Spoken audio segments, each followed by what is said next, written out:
In your development plan, you showed a map about community parks. Community parks extending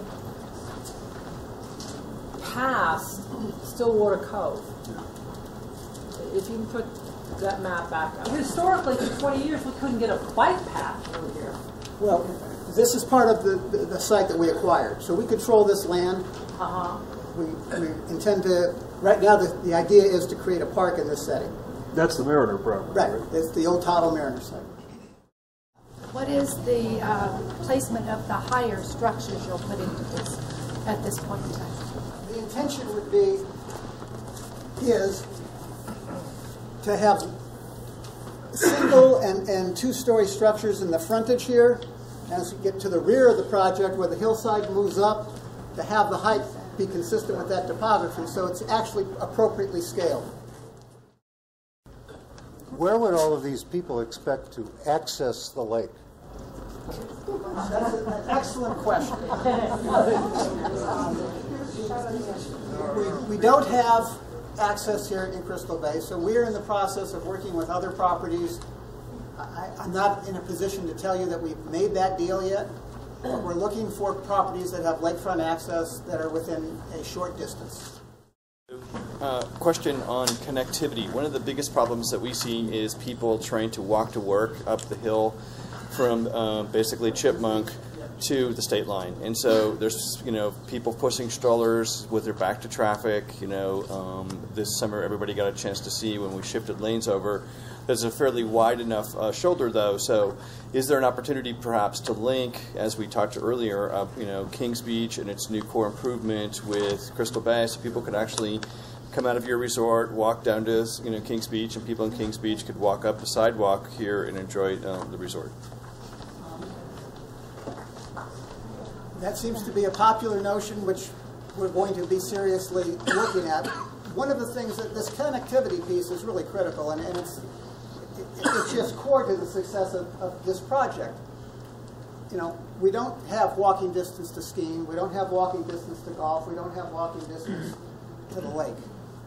And so this transit piece is really the spine of the success to this project, and that responds to some of the issues that you raised, because for this to really be successful, there has to be short headways on vehicles that are not big buses, that are fun to ride, that are attractive, and that people will, willingly get off and on, as opposed to some public transportation which is just not as attractive and desirable.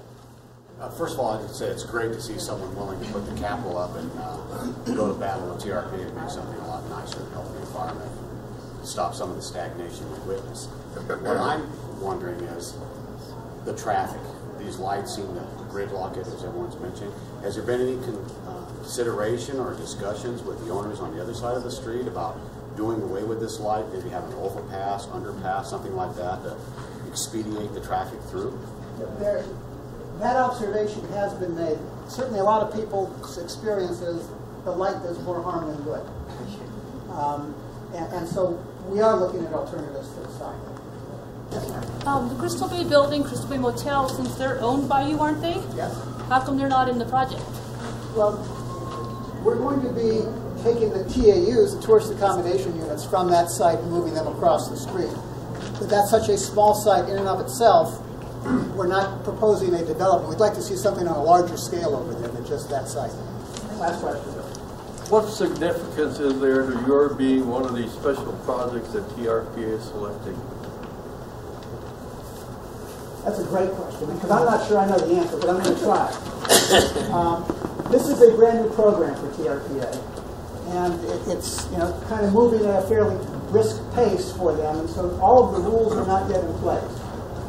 What they propose to offer as incentives to try and get community enhancement type projects, they propose to offer some bonus units, which we could use for both tourist accommodation and for workforce housing. They propose to offer, which we don't need, increased density. This site will support the density that we are proposing. And they propose to entertain additional height, and although we are already at 76 feet, we don't have the ability to relocate that height unless TRPA authorizes it. So as a CEP project, we think that we match criteria they're offering, but since they've never had a program, there isn't a track record against which to measure our success. We will be selecting projects in the next few months, and we hope that we're selected because they also propose that if you are a CEP project, they will accelerate the review process, and hopefully we can get in and out in a shorter period of time than would otherwise occur, which of course has been value. Thanks very much, everybody.